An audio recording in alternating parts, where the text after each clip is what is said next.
안식일에 대한 주님의 교훈의 말씀을 어제 함께 나누었습니다.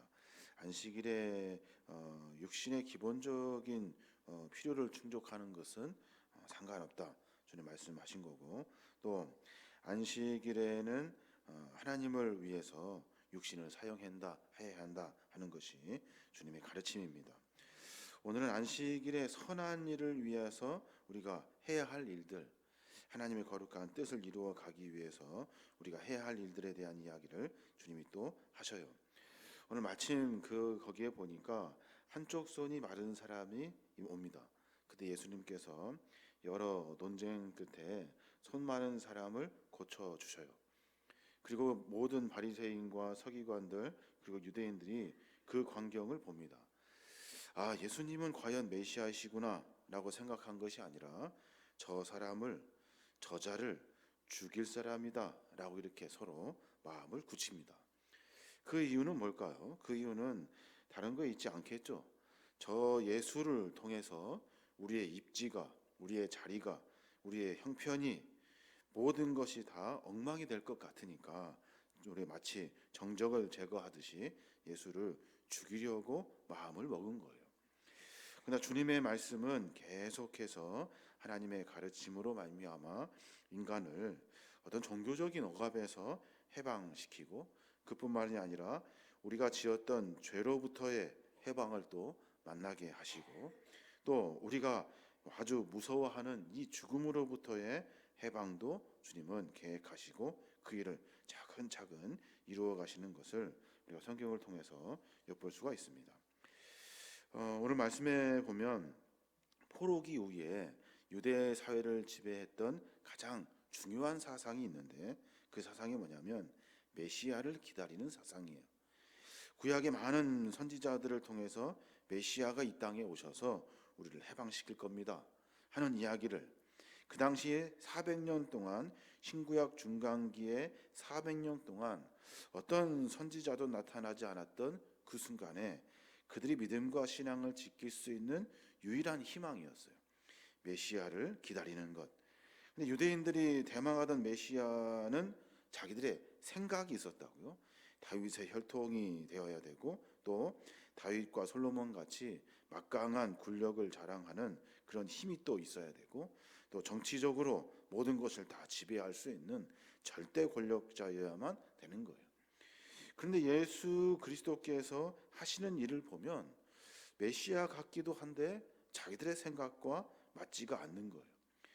모든 기사와 이적을 보면 그것으로 로마 제국을 압제할 수 있을 것 같고, 사람들이 모두가 다 그를 추앙하는 것을 보면 분명히 그는 우리의 지도자가 될 만할 것 같아요. 그런데 그들이 생각하는 그 정치적이고 그리고 모든 것을 다 정상적으로 다윗과 솔로몬의 왕가를 세울 수 있는 예수 그리스도로 그들이 받아들이지를 않는 거예요. 왜냐하면 그 예수 그리스도가 하신 말씀이 자기들의 마음과 생각에 썩 내키지가 않아요. 모든 일들 가운데 힘과 권력으로 지배를 하고 지배해야만이 내가 높아지기도 하고 군림하기도 하고 누리기도 할 텐데, 예수님은 그런 이야기를 전혀 하시지 않으셔요. 하시는 모습과 형편을 보면 모든 것이 너무나 연약하고 너무나도 부족해요. 오늘 하신 말씀 중에 몇 가지를 보면 예수님께서는 자기가 하는 일들을 다른 사람에게 나타내지 말라고 늘 이렇게 경고하셨어요. 손 마른 사람을 고치신 다음에 15절부터 보면 예수님께서 여러 논의들을 하는 것을 아시고 거기를 떠나시니 많은 사람이 따르는지라, 예수께서 그들의 병을 다 고치시고 자기를 나타내지 말라라고 이렇게 경고하시는 것을 엿볼 수가 있어요. 다른 사람 같으면 나를 좀 자랑해 줘라, 내가 이런 사람이다, 소문 좀 내줘라 할 텐데 주님이 그것을 잡고 감추셔요. 왜냐하면 당신을 드러내지 말라고 당부하신 이유는 예수 그리스도가 사명이 있고 십자가의 사명 앞에 서야 할 때가 있기 때문에 그래요. 그 때를 향해서 묵묵히 걸어가고 계시는 거예요. 다른 사람들은 목적이 다른 곳에 있죠. 자기가 드러나는 것에 있고, 높아지는 것에 있어요.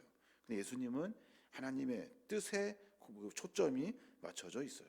그래서 그 뜻을 향해서 묵묵히 걸어가고 계시는 거예요. 하나님은 어떤 분이십니까? 예수 그리스도는 도대체 어떤 분이십니까? 하나님의 뜻에 따라 자기의 삶을 내어드리는 분이셔요.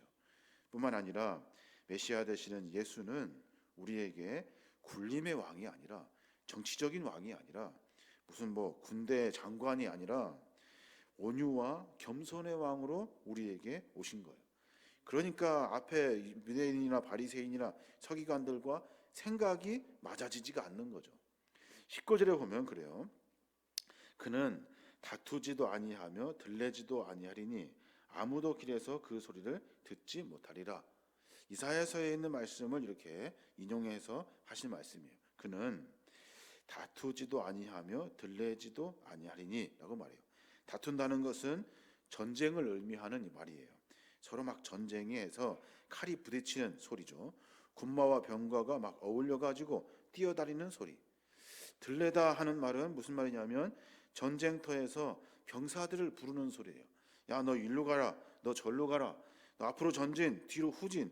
들레다 하는 이 말을 들을 수가 없다는 거예요. 누구에게? 예수 그리스도에게. 마태가 이 글을 기록해내면서 예수가 어떤 왕인지에 대한 설명을 지금 하고 있는 겁니다.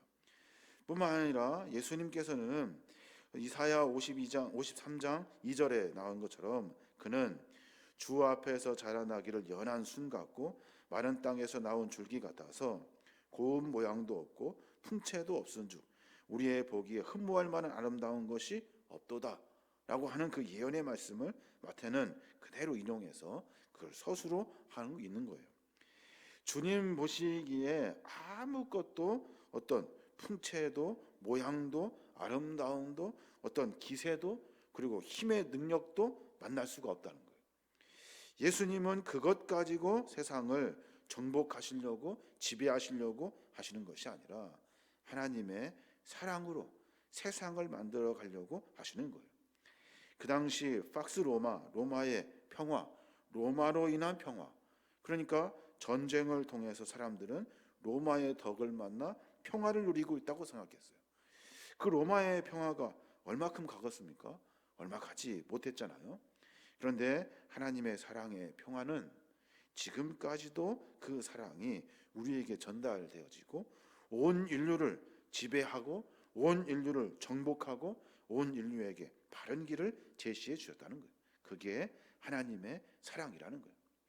그 사랑을 전파하러 오시는 분은 온유와 겸손의 왕이시라는 거예요. 드러내려고 하질 않으시고 늘 겸손하시는 분이에요. 또 예수님은 어떤 분이십니까?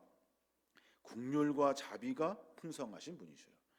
20절에 보니까 상한 갈대를 꺾지 아니하며 꺼져가는 심지를 끄지 아니하시기를 심판하여 이길 때까지 하리니 라고 말씀하셔요.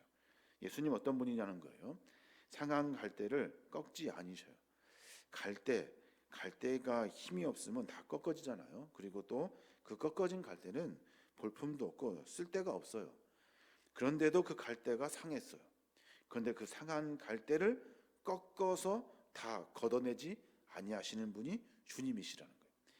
연약하고 힘이 없고 침략받아 나라를 잃고 경제적인 수탈을 당하고 모든 사람들이 어려움 당하는 그 수때 마치 아주 상한 갈대와 같은 연약한 자들을 주님께서는 오셔서 다 세워주셨다는 거예요. 주님은 그래서 긍휼과 자비가 풍성하신 분이셔요. 우리가 주님의 그 사랑을 받을 만한 자격도 조건도 없는데 주님은 오셔서 긍휼과 사랑을 베풀어 주셔요. 꺼져가는 심지를 끄지 아니하시는 분이셔요. 얼른 꺼가지고 기름을 넣어서 새롭게 불을 활활 타오르게 해야 되겠죠. 그런데 그 불을 꺼지지 않으셔요. 그 불이 꺼지지 않도록 보호하시고 그 불이 꺼지지 않도록 돌보시는 분이 하나님이셔요. 하나님은 그 일을 언제까지 하시냐면 심판하여 이길 때까지예요. 주님 다시 오셔서 재림 후에 최후의 승리가 완성될 때까지 하나님의 그 성품은 계속될 거라 하는 것이 오늘 마태의 기록이고 예수님의 가르침이고 하나님의 마음인 거예요. 우리의 삶 속에서 늘 고민하고 생각해야 할 것이 무엇입니까? 우리는 하나님의 뜻을 쫓아야 하고 하나님의 마음을 늘 이해할 수 있어야 하는 거예요. 사람인지라 욕심 많고 하고 싶은 거 있고 그리고 누리고 싶은 것 있죠. 그 안에서 하나님의 성품을 배울 수 있어야 하는 거예요. 자비와 긍휼 그리고 온유와 겸손, 이 모든 것들을 통해서 하나님의 마음을 이해하고 깨닫게 되는 겁니다. 주님은 그 이야기를 계속 하고 싶으신 거예요. 그래서 많은 사람들이 잘못 생각하고 있는 그 일들 때문에 시간이 변경되고 바뀌어지지 아니하도록 늘 주님은 자기를 드러내려고 하지 아니하시고 늘 병자와 약자와 그리고 천대받는 그런 연약한 자들에게 발걸음을 옮기신 거예요. 이게 주님의 마음이라는 거예요. 우리 삶의 여정 가운데 그런 고백이 있었으면 좋겠어요. 내가 삶 속에서 하나님을 쫓아 살아갈 수 있도록 하나님의 그 마음을 이해할 수 있도록 하나님 내 마음 가운데 주님의 마음을 품을 수 있도록 해주십시오. 오늘 마지막 21절에 있는 말씀, 이방들이 그의 이름을 바라리라. 예수를 전혀 모르는 사람들, 하나님을 모르는 사람들이 예수의 이름을 바랄 거래요. 왜 바랍니까? 힘이 있어서, 돈이 있어서? 아니요. 그분을 통해서 사랑이 뭔지를 깨달을 수 있으니까, 긍휼이 무엇인지 깨달을 수 있으니까, 하나님을 모르는 모든 사람들이 그의 이름을 통해서 그 사랑을 알아보려고, 내가 만나려고 그 이름을 부르게 된다는 거예요. 오늘 삶 속에서 하나님의 사랑을 받은 우리 모두가 다 하나님의 사랑을 깊이 깨닫고 우리도 주님을 흉내내야 돼요.